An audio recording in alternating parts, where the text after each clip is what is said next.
शिव महापुराण विद्येश्वर संहिता अध्याय 11 शिवलिंग की स्थापना और पूजन विधि का वर्णन। ऋषियों ने पूछा, सूत जी, शिवलिंग की स्थापना कैसे करनी चाहिए तथा उसकी पूजा कैसे, किस काल में तथा किस द्रव्य द्वारा करनी चाहिए। श्री सूत जी ने कहा, महर्षियों, मैं तुम लोगों के लिए इस विषय का वर्णन करता हूँ, इसे ध्यान से सुनो और समझो। अनुकूल एवं शुभ समय में किसी पवित्र तीर्थ में नदी के तट पर ऐसी जगह पर शिवलिंग की स्थापना करनी चाहिए जहाँ रोज पूजन कर सके। पार्थिव द्रव्य से, जलमय द्रव्य से अथवा तेजस द्रव्य से पूजन करने से उपासक को पूजन का पूरा फल प्राप्त होता है। शुभ लक्षणों में पूजा करने पर यह तुरंत फल देने वाला है। चल प्रतिष्ठा के लिए छोटा शिवलिंग श्रेष्ठ माना जाता है। अचल प्रतिष्ठा हेतु बड़ा शिवलिंग अच्छा रहता है। शिवलिंग की पीठ सहित स्थापना करनी चाहिए। शिवलिंग की पीठ गोल और चौकोर, त्रिकोण अथवा खाट के पाए की भांति ऊपर नीचे मोटा और बीच में पतला होता है। ऐसा लिंग पीठ महान फल देने वाला होता है। पहले मिट्टी अथवा लोहे से शिवलिंग का निर्माण करना चाहिए। जिस द्रव्य से लिंग का निर्माण हो उसी से उसका पीठ बनाना चाहिए। यही अचल प्रतिष्ठा वाले शिवलिंग की विशेषता है। चल प्रतिष्ठा वाले शिवलिंग में लिंग व प्रतिष्ठा एक ही तत्व से बनानी चाहिए। लिंग की लंबाई स्थापना करने वाले मनुष्य के 12 अंगुल के बराबर होनी चाहिए। इससे कम होने पर फल भी कम प्राप्त होता है, परंतु 12 अंगुल से लंबाई अधिक भी हो सकती है। चल लिंग में लंबाई स्थापना करने वाले के 1 अंगुल के बराबर होना चाहिए, उससे कम नहीं। यजमान को चाहिए कि वो पहले शिल्प शास्त्र के अनुसार देवालय बनवाए तथा उसमें सभी देवगणों की मूर्ति स्थापित करे। देवालय का गर्भगृह सुंदर, सुदृढ़ और स्वच्छ होना चाहिए।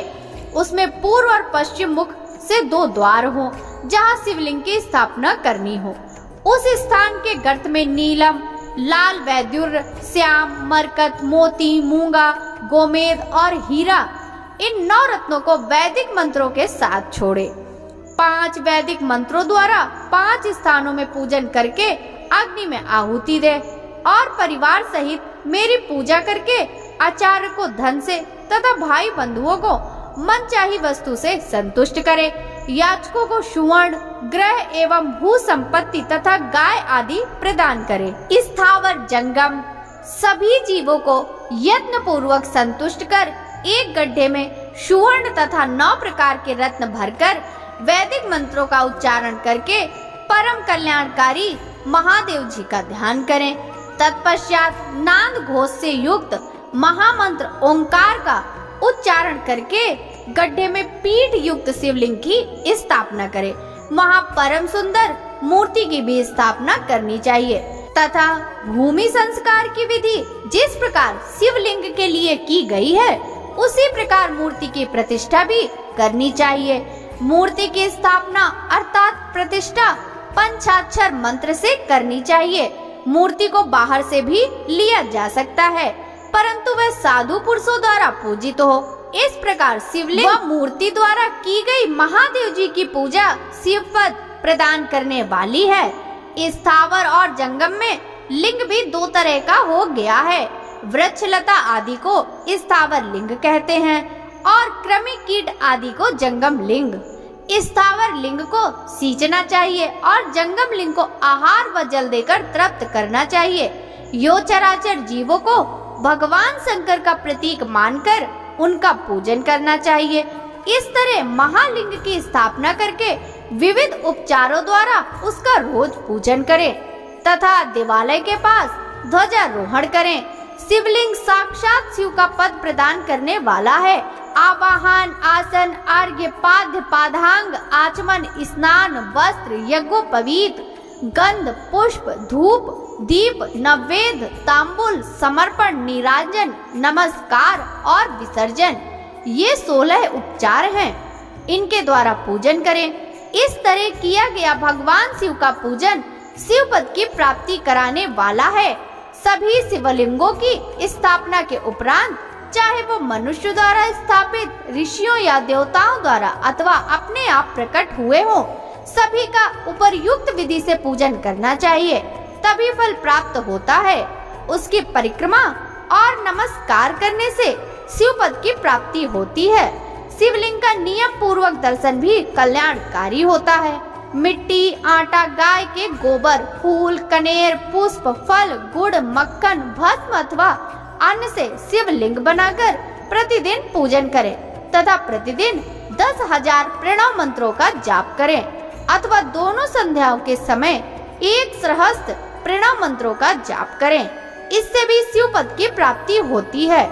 जप काल में प्रणव मंत्र का उच्चारण मन की शुद्धता करता है। नाद और बिंदु से युक्त ओंकार को कुछ विद्वान समान प्रणव कहते हैं।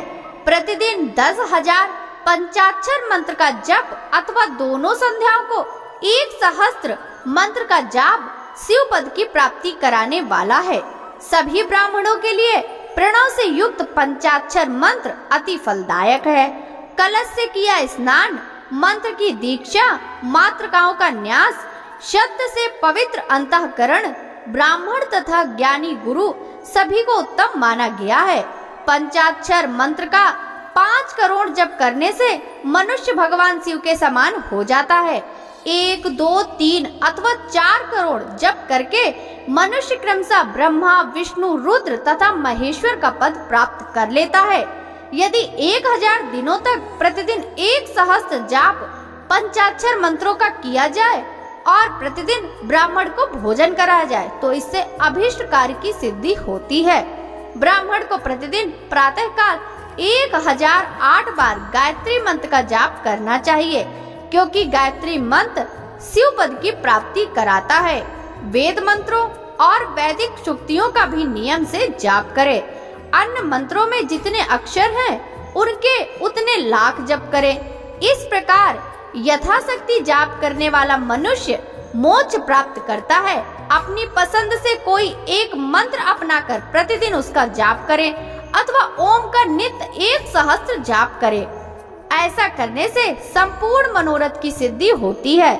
जो मनुष्य भगवान शिव के लिए फुलवाड़ी या बगीचे लगाता है तथा शिव मंदिर में झाड़ने बुहारने की सेवा कार्य करता है, ऐसे शिव भक्त को पुण्य कर्म की प्राप्ति होती है।